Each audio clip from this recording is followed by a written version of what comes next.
آدم علیه السلام به ګیري، ځکه دنیا کې آدم علیه السلام وی کوڅو ګیرې نه وه.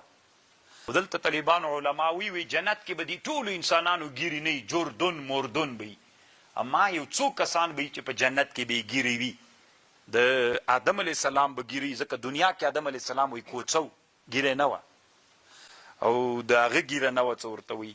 د هارون علیه السلام به طالبانو ګیره نه وي بیا هلته. څه نور کسان یې ښودلي طالبانو، دا دروغ د طالبانو. تحقیق البغیه هل لاحد فی الجنة لحیه، نه طالبانو په دې کتاب جوړ ده. علامه ناصر الدین دمشقي ورته وایي او عالم شافعي ترسوي کتاب جوړ کړی. تحقیق البغیه هل لاحد فی الجنة لحیه.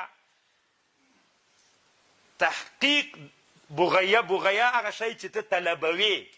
په جنت کې به د چا ګیره وي؟ نه طالبانو د ټولو به نه. استثناءات چې راغلي ټول احادیث دروغ دي. ابوبکر صدیق صاحب هم لا پکې ذکر کوي، عثمان ته ټولې دروغ دي. ما سره شته دا کتاب.